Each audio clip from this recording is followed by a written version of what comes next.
All right, I'm on hole number 7 of the Euro Champions Tournament. I'm in Tuesday's qualifying round in the rookie division.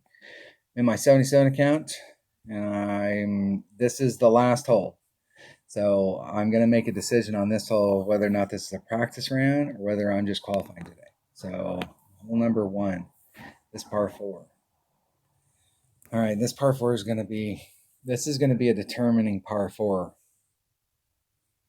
So if I epic fail, and the other two par 4s, well, the one shot that I've recovered on the other two par 4s. I was trying shots to get in just to see like if it took max topspin or what, and it actually rolled me off and I was in the rough, and I made 2 rough shots to stay on track. And I picked one shot up. But this hole right here, in every other tournament we've ever played this, and I think it's been in 3 other tournaments, the wind has been blowing like in this direction. So it's blowing you out into this fairway. And there's a spot on this tree right here where the tree goes like this, and then it cuts down, and then it goes like this, and there's a notch in it. And if you start off at that notch, your ball guide's going to be going like this. And you can hit it straight out there with a little bit of curl and just try and bleed it up here so you have a short pitch. But you can, if you get your topspin and your curl right, you can try and bring it around so that it comes in more on this trajectory. And you can either cup around the back of the hole or come straight at it. I've ended up behind here a lot trying to get this shot dialed in and came in with a little bit too much speed. But that's with the wind blowing in this direction. And you can do it with a power 3 ball. If you bring out a power 4, it'll help you. But the way that the wind is blowing in this tournament, it's blowing like this. So we're not getting any forward push out into that fairway. And it carries a little bit farther in here if you've got a tailwind than what you think it's going to carry. So you'll have to bring a power 4 or a power 5 ball in order to get out to this area. And the only thing I can bring out is a power 4. So I'm going to try it. It was just a little teeny bit short with a power 3. But I think with a power 4 ball, we can just barely make it out there and see if I can go for the shot to the green. If it's not enough to get out there, I'm going to drop down to a Kingmaker or a Titan and bounce from here and do the rough bump clip and then roll out into this fairway and try and get as far up into that shadow as I can and try the straight up shot to go at it. And I know that if I'm doing the straight up shot to go at it, there's an adjustment we need to do here, and I can't remember, but it's like 5% on one side or the other. It's got to be a plus 5% because it's got to be downhill. I mean, there's a little teeny adjustment, and the ball guide's lying. It's lying its ass off. All right, let's go see if we can get it done.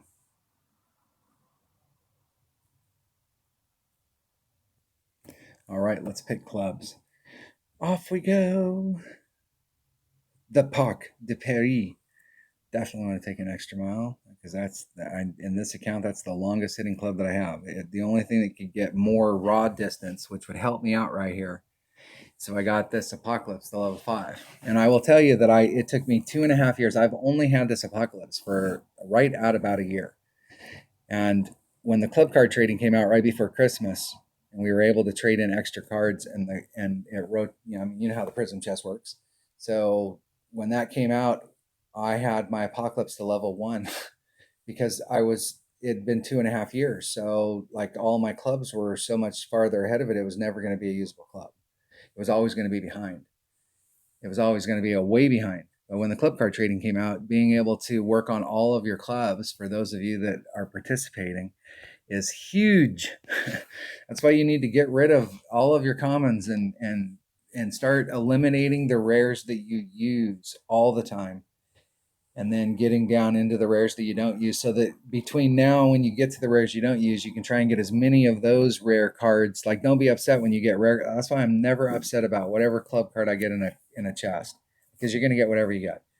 But I'm never upset about, like, if I see it down a 1 or whatever, because the whole deal is that that's one that I didn't have to pay for through the club card trading. And so that it works out really good. All right. I'm taking that bag right there, and I'm taking a power 4 ball. And I want to take a power 4. I don't need a power 4 ball that's got a lot of side spin on it. I think a lot of side spin will get me in trouble. That's 3 side spin. Thought I had one of these balls had 1 side spin. But I think I was wrong. Now there's 1 side spin. 4. No, that's 3 power, 4 wind. I need a 4 power. They're all That's a 3 power ball. Those are low wind. That's a low end. The Olympus ball is 4 power, 4 side spin, and I don't need to waste that 4 side spin. I'm going to bring one of these season balls. Let me write that down. Season 23.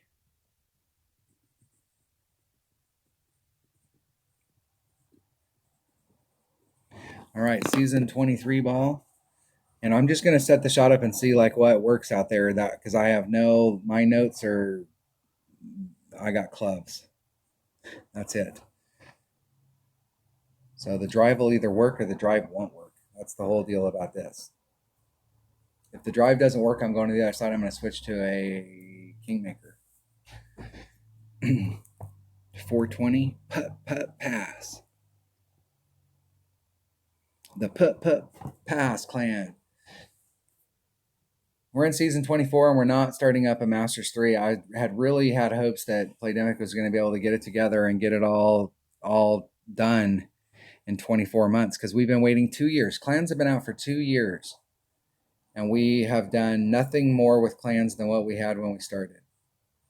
So, I mean, they've added new divisions and it's gone up the scale so that they can try and fill it up. But as far as like things that we can do or ways that we can interact with our teammates and help our teammates, you know, with donations or doing alliance stuff so that like we get, you know, like if you put in it, you know, I mean, there's ways for us to donate, whether it be coins or gems or club cards or whatever. I mean, some interaction with our team to really, I mean, we're a team. I've got 800 and some odd extra mile cards. Tell me I can't, I mean, I can do something with them once I get to my extra mile in the prism chest, but I'd be willing to send a few of my teammates' way.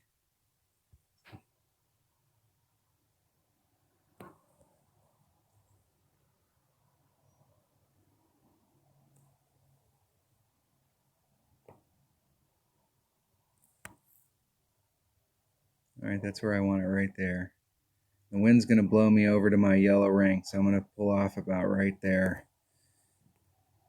I think that'll give me a great to the left or the right.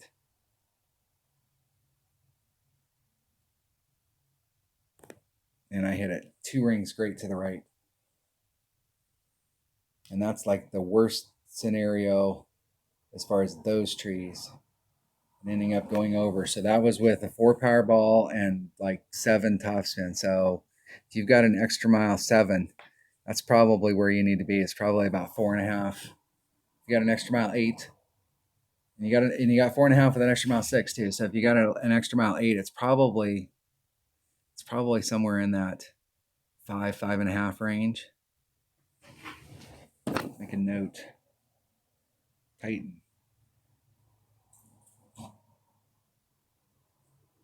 Max OP, maximum right hand, side spin. I'm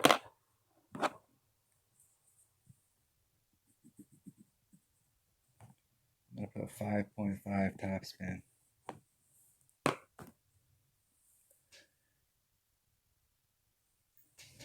I'll try and dial that shot in. I won't be able to take that shot with my practice account because I don't have a power 4 ball.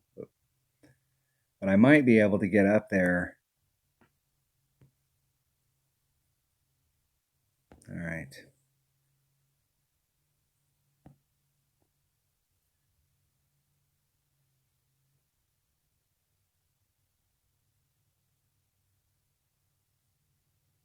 Well, I guess I'm practicing today.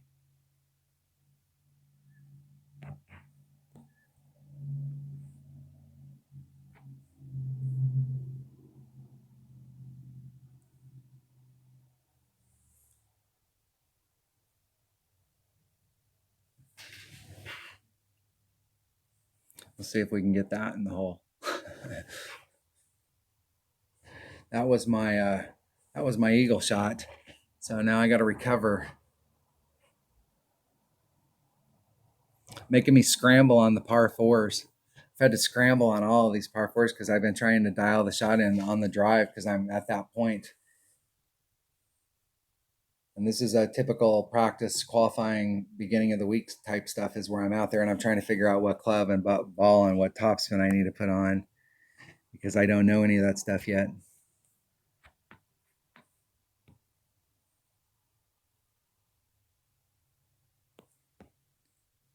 Okay, from this distance, wind might play a factor.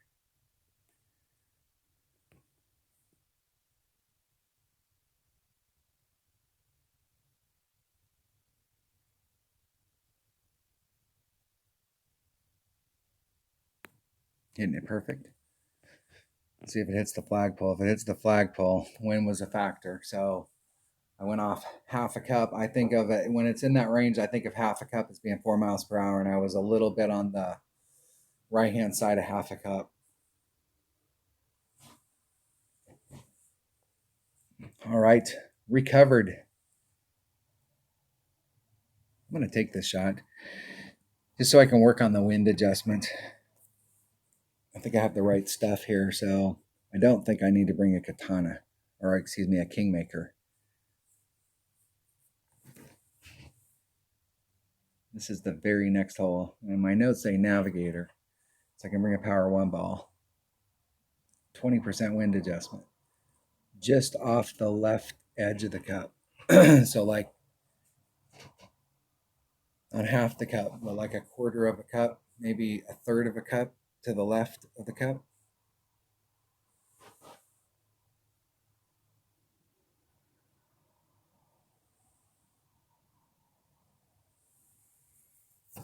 All right, 20% wind adjustment times whatever the wind is. 4.2. Where am I at my club? I'm at minimum divided by 1.5. It's 3.26. Or excuse me, 3.4 rings.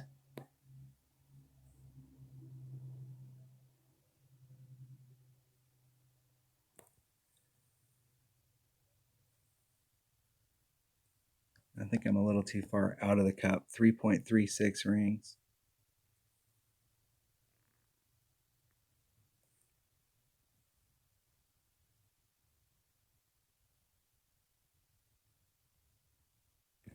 Hitting it perfect.